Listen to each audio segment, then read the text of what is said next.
Narrator, warm, engaging voice. Have you ever felt like giving up? Like your health was slipping through your fingers and there was nothing you could do? If so, you're not alone.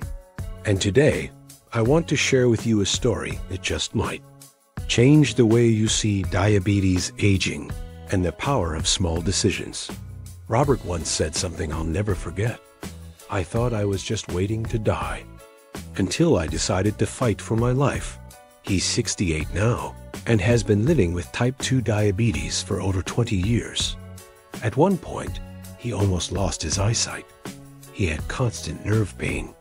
His doctor told him, if you don't change, you won't have many years left.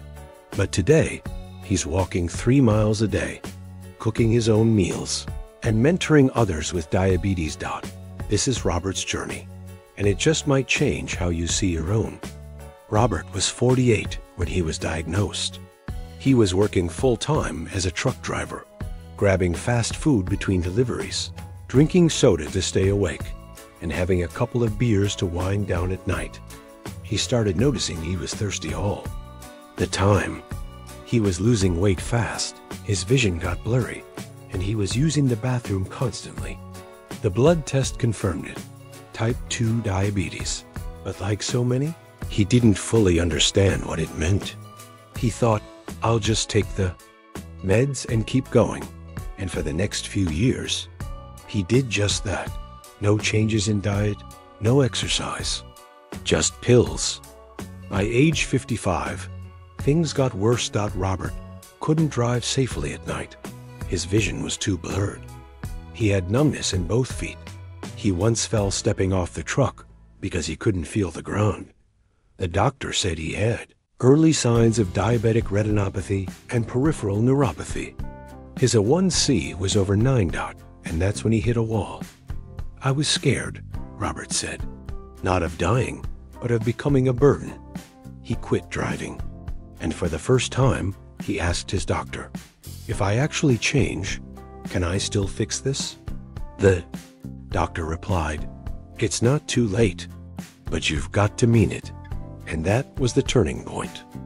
Robert didn't get better overnight, but every day he made one small change. Point 1.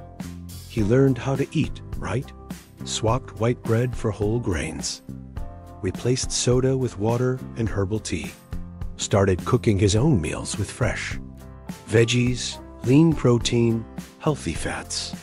He kept a food journal and tracked his glucose every day. 2.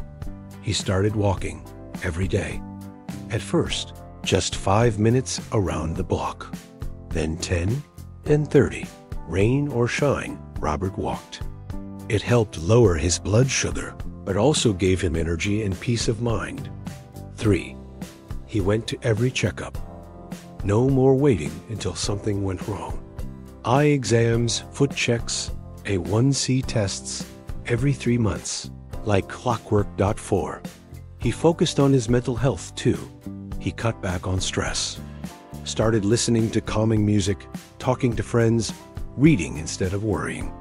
Stress raises my blood sugar more than a donut ever did. He laughs. 10 years in, Robert still had diabetes, but he had control over it.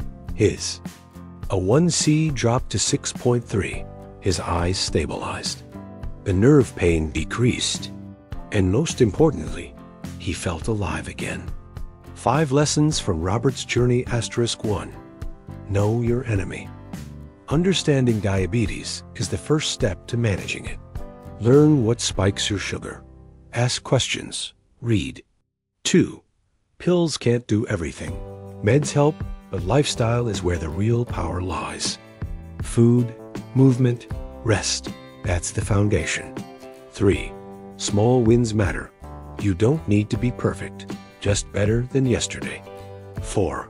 Don't wait for a crisis. If you wait until your vision goes or your feet go numb, it's already late. Start now, even if it's just a walk. 5. Love yourself enough to try. You're not being selfish by putting your health first. You're being responsible for you and for the people who love you. Today, at 68, Robert is not just surviving, he's truly living. He makes every meal with care. He walks 3 miles not because he has to, but because he can. And when he watches his grandkids laugh and run, he knows one thing for sure. His story isn't over. It's just getting better. And maybe the most powerful words he's ever shared are these: I still have diabetes, but diabetes doesn't have me anymore.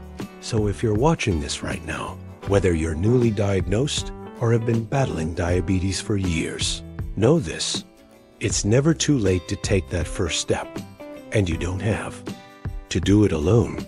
Subscribe to this channel because we're sharing more inspiring stories, real-life strategies, and the kind of hope that truly matters. Share this video with someone who needs a reminder that change is possible. And drop a comment below. What's one small thing you're ready to change starting today? Together, we can rewrite what life with diabetes looks like.